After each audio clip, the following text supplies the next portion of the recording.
Assalamualaikum warahmatullahi wabarakatuh. Kami dari kelompok 4 ingin mempresentasikan hasil makalah kami yang berjudul Desain Pekerjaan dan Analisis Pekerjaan. Ya, anggotanya ada saya sendiri yang bernama Andriawan Al-Ghifari Kasim, NIM 1914001, serta saudari Anissa Deviasmi Adampe, NIM 1941011. Yang ketiga ada saudari Ayu Putri Abigail Yusuf, NIM 1941016. Yang pertama saya akan menjelaskan tentang pengertian desain pekerjaan itu. Desain pekerjaan itu adalah suatu proses penentuan tugas-tugas yang akan dilaksanakan, metode-metode yang digunakan untuk melaksanakan tugas-tugas tersebut, serta keterkaitan pekerjaan tersebut dengan lainnya di dalam suatu organisasi tersebut. Desain pekerjaan ini memadukan isi pekerjaan, yaitu tugas wewenang serta hubungan wewenang, balas jasa, dan kualifikasi yang bersyaratkan. Itu keahlian, pengetahuan, dan kemampuan, serta untuk setiap pekerjaan dengan cara memenuhi kebutuhan pegawai maupun perusahaan tersebut. Yang kedua ada tujuan desain pekerjaan. Desain pekerjaan bersifat luas cakupannya dan mempunyai tujuan mencocokkan kebutuhan produktivitas organisasi dengan pegawai yang mengerjakan beberapa macam tugas, yaitu tujuan utama itu desain pekerjaan yaitu memberikan pegawai pekerjaan yang layak atau cocok dengan efektif dalam gerak organisasi atau perusahaan. Fokusnya yaitu mengubah, menyederhanakan, serta memperluas dan memperkaya maupun membuat pekerjaan menjadi sedemikian rupa agar supaya setiap pegawai itu lebih sejalan dengan pekerjaannya. Dan yang ketiga ada elemen-elemen desain pekerjaan yang akan dijelaskan oleh saudari Anissa. Ya, baik, terima kasih atas kesempatan yang diberikan. Saya Anissa Deviasmi Adampe akan melanjutkan materi kelompok kami, yakni tentang elemen-elemen desain pekerjaan. Nah, ada 3 elemen dasar dalam desain pekerjaan, yakni elemen organisasional, elemen lingkungan, dan juga elemen keperilakuan. Nah, ketiga elemen ini memberikan pengaruh terhadap desain pekerjaan yang dibutuhkan sebuah organisasi. Kita masuk pada elemen yang pertama, yaitu elemen organisasional. Elemen ini menyangkut masalah efisiensi, yang artinya setiap pekerjaan harus dirancang secara efisien sehingga memberikan hasil yang maksimal dari pekerjaan yang dilakukan. Nah, adapun 3 hal yang harus diperhatikan dalam elemen organisasional ini, yaitu pendekatan mekanistik, aliran kerja, dan praktik kerja. Kemudian elemen yang kedua yaitu elemen lingkungan. Nah, desain pekerjaan harus memperhatikan elemen lingkungan, sebab dari lingkungan inilah sebuah organisasi bisa mendapatkan sumber dayanya, termasuk di dalamnya sumber daya manusia yang berkualitas dan mampu memberikan kontribusi pekerjaan yang lebih baik bagi organisasi. Kemudian elemen yang ketiga yaitu elemen keperilakuan. Nah, untuk merancang desain pekerjaan juga harus mempertimbangkan elemen keperilakuan yang merupakan sifat dasar dan karakter dari sumber daya manusia. Adapun 3 hal yang harus diperhatikan organisasi dari elemen ini untuk menyusun desain pekerjaan, yakni bagaimana seseorang mampu bekerja sesuai dengan tugas dan fungsi yang telah ditetapkan secara bertanggung jawab dan memberikan hasil yang baik bagi organisasi. Dan organisasi juga harus membuat pekerjaan yang bisa membuat seseorang bisa bekerja dengan senang hati, tidak tertekan, dan tidak bosan.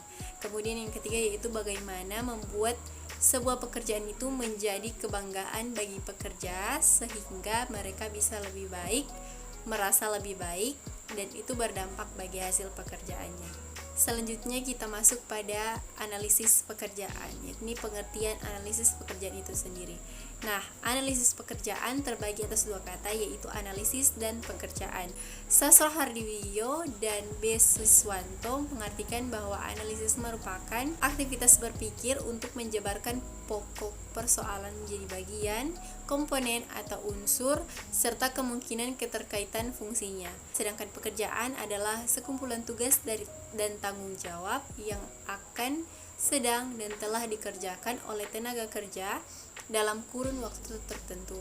Jadi analisis pekerjaan dapat diartikan sebagai suatu aktivitas untuk mengkaji, mempelajari, mengumpulkan, mencatat, dan menganalisis ruang lingkup suatu pekerjaan secara sistematis dan sistemik. Kemudian menurut si Hotang, analisis pekerjaan merupakan langkah awal dalam rangka perekrutan sumber daya manusia yang sesuai jabatannya. Sedangkan menurut Kaswan, analisis pekerjaan adalah proses pengumpulan secara sistematis dan analisis informasi tentang pekerjaan yang meliputi tugas, kewajiban, dan tanggung jawab. Nah, jadi definisi analisis pekerjaan secara keseluruhan dari beberapa pendapat tersebut adalah analisis pekerjaan merupakan proses kajian dan pengumpulan informasi secara sistematis dan menyeluruh mengenai tugas, kewajiban, dan tanggung jawab semua karyawan dalam suatu organisasi. Mungkin sekian dari saya. Selanjutnya akan dilanjutkan oleh rekan saya, Saudari Ayu Putri Abigail Yusuf. Terima kasih. Selanjutnya, tujuan analisis pekerjaan. Tujuan analisis pekerjaan secara umum adalah untuk mempermudah organisasi mendapatkan informasi tentang deskripsi, spesifikasi, evaluasi, dan kriteria suatu pekerjaan.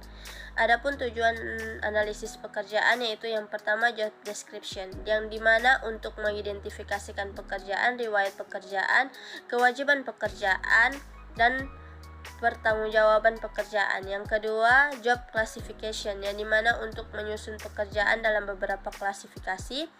Yang ketiga, job evaluation, yang dimana untuk mengevaluasi pekerjaan. Yang keempat, job design restructuring, yang dimana untuk menstrukturisasikan pekerjaan.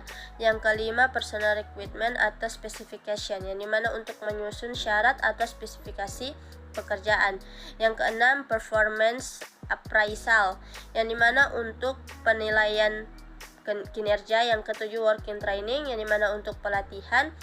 Yang kedelapan, worker mobility, yang dimana untuk mobilitas pekerjaan. Yang kesembilan, efisiensi, yang dimana untuk mengefisiensi suatu pekerjaan. Yang ke-10, safety, untuk pengamanan dan keselamatan pekerjaan. Yang ke-11, human resource planning, yang dimana untuk perencanaan sumber daya manusia.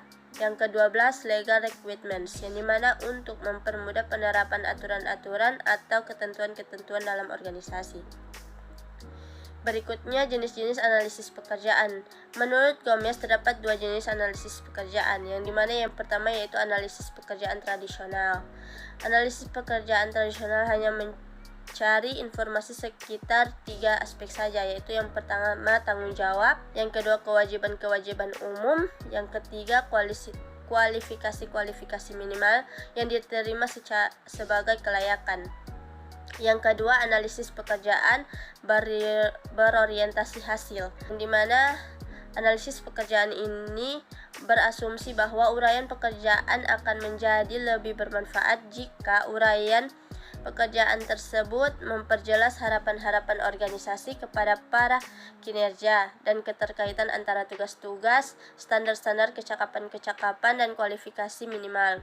Baik, selanjutnya saya akan membacakan kesimpulan dari makalah kami, yaitu desain pekerjaan adalah proses penentuan tujuan tugas-tugas yang akan dilaksanakan, metode-metode yang digunakan untuk melaksanakan tugas-tugas tersebut, dan keterkaitan pekerjaan tersebut dengan lainnya di dalam organisasi. Tujuan utama desain pekerjaan yaitu memberikan pegawai pekerjaan yang cocok dan efektif dan dalam gerak organisasi. Fokusnya yaitu mengubah, menyederhanakan, memperluas, memperkaya, maupun membuat pekerjaan menjadi sedemikian rupa sehingga usaha setiap pegawai lebih sejalan dengan pekerjaannya. Terdapat 3 elemen desain pekerjaan, yaitu elemen organisasional, elemen-elemen lingkungan, dan elemen-elemen keperilakuan. Analisis pekerjaan merupakan proses kajian dan pengumpulan informasi secara sistematis dan menyeluruh mengenai tugas, kewajiban, dan tanggung jawab semua karyawan dalam suatu organisasi. Tujuan analisis pekerjaan adalah untuk mempermudah organisasi mendapatkan informasi tentang deskripsi, spesifikasi, evaluasi, dan kriteria suatu pekerjaan. Terdapat 2 jenis analisis pekerjaan, yakni analisis pekerjaan tradisional dan analisis pekerjaan berorientasikan hasil. Demikian paparan makalah kami. Jika ada salah kata mohon dimaafkan. Wassalamualaikum warahmatullahi wabarakatuh.